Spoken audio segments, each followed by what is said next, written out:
Salut, bienvenue à CryptoFX.eu. Alors pour aujourd'hui, mardi 30 juin, on va passer en revue de nouvelles pièces, plus celles qui ont été annoncées hier, pour voir qu'est-ce qui s'est passé dans la journée. Donc on avait mis hier sous surveillance Cardano, ADA USDT. Donc on avait vu que les deux cycles étaient en haut en zone élevée. On a eu maintenant une continuation du cycle qui lui reste plutôt dans une cycle long terme qui reste plutôt dans une position qui lui continue son ascension et avec un cycle court terme qui lui fléchit dans la nuit. Donc quand on a cette configuration, pour l'instant, on a quand même le cycle long terme qui est prédominant. Donc on a quand même on peut supposer que Cardano pour l'instant, résiste à renverser cette tendance et éventuellement pourrait reprendre une hausse. Donc à voir comment va se comporter le cycle long terme. Si jamais il sort de sa zone de 80, à ce moment-là, on pourra éventuellement présager que on a finalement ce cycle haussier qui s'arrête pour repartir à la baisse. Voilà pour Cardano. Donc lui, pour l'instant, assez mix. Pour l'instant, on a toujours, donc pour résumer, toujours une tendance baissière, d'accord, puisqu'on a quand même les indicateurs qui baissent, mais avec éventuellement, en attendant, peut-être un léger retour à la hausse pour ensuite rebaisser. Voilà. Donc deuxième pièce, Cosmos. Donc Cosmos on a les deux cycles qui, eux, se rencontrent dans leur zone élevée. On a le cycle court terme qui commence à vouloir un peu baisser. Donc pour l'instant, voilà, on pourrait assister éventuellement à une baisse du cours de l'actif Cosmos dans les jours ou les heures ou les jours qui arrivent. Donc à mettre sous surveillance avec une tendance baissière. Alors Basic Attention, BAT. Donc hier on l'avait placé éventuellement dans une pièce qui pourrait éventuellement avoir un mouvement haussier. On voit que le cycle court terme, lui, a tenté de faire repartir la tendance à la hausse, mais par contre le cycle long terme, lui, apparemment semble bien installé et à la baisse et ne veut pas bouger de sa zone. Donc tant qu'on n'a pas vraiment un changement de direction de ce cycle-là, on va éventuellement maintenant assister éventuellement à un retour à la baisse. Donc on a eu une tentative de hausse qui a fait en fait juste un retracement, un retour à la baisse. Donc ce qu'on pourrait attendre, c'est que le cycle court terme rejoigne son cycle long terme et à ce moment-là, cette fois-ci éventuellement envisager peut-être à ce moment-là encore une nouvelle hausse. Bon, à voir dans les jours qui viennent. Donc pour l'instant, voilà, c'est neutre sur Basic Attention à vérifier. Donc bien sûr, une probabilité de hausse dans les jours qui viennent, mais avant, on risque d'assister quand même à une petite baisse avant une hausse. Alors, CHR, lui, donc lui, vraiment une tendance haussière depuis quelques jours. Les deux cycles sont tout en haut. Donc on attend que éventuellement ce cycle baissier court terme, ce cycle court terme commence à baisser pour éventuellement envisager une baisse, mais voilà, attention parce qu'ils sont réunis et ils peuvent présenter éventuellement une opportunité dans les jours qui arrivent. Voilà. Donc CHR pour l'instant, probabilité de baisse dans les heures ou les jours qui arrivent, à surveiller et bien sûr à toujours confirmer avec les indicateurs. CTX, alors Cortex, lui un range. On a une tentative du cycle court terme de partir à la hausse et d'entraîner le cycle long terme.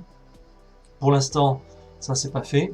Donc là, on voit que bon, on a eu une petite hausse, mais tout de suite le cours revient vers son point de départ. Voilà. Alors à voir comment on va réagir. Est-ce que le cycle court terme va redémarrer à la hausse et va essayer d'entraîner cette fois-ci le long terme? C'est à voir. Pour l'instant, pour cela, on a quand même une orientation haussière. Et ce qui risque d'arriver, c'est que un retracement avant d'avoir une nouvelle tentative pour une tendance haussière. Voilà, pour Cortex. Alors, Elrond, on a donc les deux cycles qui sont tout en haut. Donc là, pour l'instant, probabilité de renversement de tendance à la baisse. Voilà, donc pour l'instant, Elrond, lui, on n'a pas eu de tentative de sortie. Oui, on en a une qui a fait, mais tout de suite, qui a rejoint son cycle, le cycle court terme, qui a rejoint le cycle long terme. Et donc, on a maintenant une nouvelle chance d'éventuellement repartir à la baisse dans Elrond pour faire un renversement de tendance et éventuellement un fort retracement ou une inversion de tendance. Mais bon, bien sûr, comme d'habitude, à confirmer avec des indicateurs, mais à mettre sous surveillance pour un short. Alors, Kyber Network, donc lui, on a un range depuis un certain temps, mais dans une valeur avec les deux cycles qui sont dans des valeurs élevées.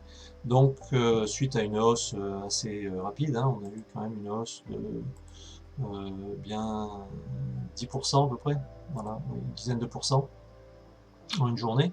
Donc, bon, qui avait démarré déjà là, hein, on avait eu des alertes quelques jours à l'avance, avec les deux cycles qui étaient partis à la hausse, et donc on aurait été haussier depuis un certain temps sur Kyber Network à ce niveau-là. Donc là, on a maintenant une possibilité éventuellement de retournement de tendance. Par contre, la tendance est toujours haussière, mais avec une probabilité accentuée de retournement à la baisse. Voilà, donc pour l'instant, les deux cycles sont élevés, donc continuation de la tendance à la hausse, mais à mettre sous surveillance pour éventuellement un retournement à la baisse. Alors, MCO, assez volatile, hein. On voit là en journée, à chaque fois on a des grosses mèches. Voilà. Quand on a ces mèches là, moi j'aime pas trop, parce que petite bougie, et quand ça bouge c'est des grosses mèches. Voilà, donc là on voit que le cycle est quand même assez régulier. Alors pourquoi? C'est que certainement la capitalisation de cet actif, cette crypto-monnaie est très faible, donc il suffit qu'il y ait un petit peu plus de volume pour que d'un coup le cours bouge rapidement. Donc bon, dangereux hein, à trader, je la mets quand même, pour ceux qui pourraient être intéressés, parce qu'on a éventuellement une possibilité de retournement de tendance à la baisse. On avait le cycle haussier, les deux cycles qui ont démarré à peu près à ce moment-là. Voilà, on a eu une sortie, et ensuite une sortie du cycle long terme qui est reparti à la hausse. Donc on a eu dans cette zone-là voilà, une confirmation d'un mouvement haussier à venir. On l'a eu, bon pour l'instant, voilà, mais assez incertain, la volatilité, voilà, s'il y a d'autres pièces à trader, il vaut mieux aller voir ailleurs. Alors, Mithril, donc lui aussi, petite capitalisation, hein, quand on voit les bougies, là, quand on a des creux comme ça, donc faible volume. Bon, alors on a les indicateurs qui eux nous montrent ici, hein, on avait les deux courbes qui étaient dans leur zone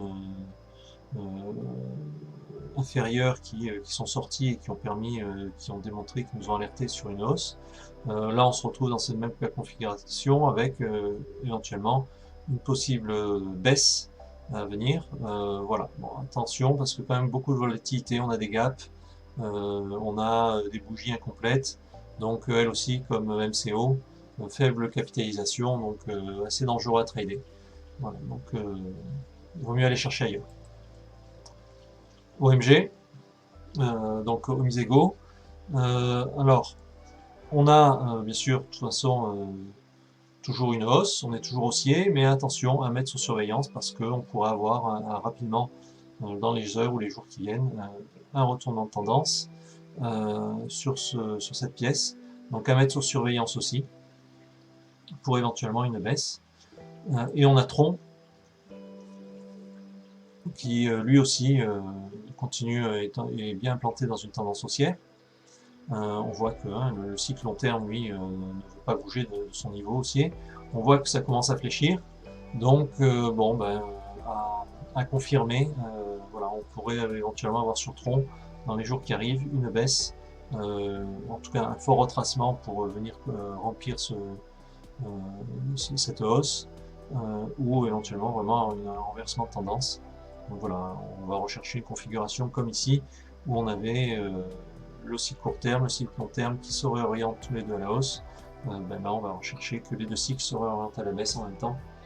pour éventuellement avoir confirmation de retournement de tendance. Donc voilà pour les pièces du jour, hein, pour ce mardi 30 juin. Voilà, donc on a à peu près 1, 2, 3, 4, 5, 6, 7, 8, 9, 10, 11 pièces sur surveillance aujourd'hui. On va voir quelles sont les tendances qui vont être créées dans la journée. Voilà, bien sûr, pour toutes ces pièces, à confirmer avec vos indicateurs, votre propre système. Mais bon, déjà, ça fait un bon panier de devises, de crypto à mettre sur surveillance et à surveiller. Bonne journée!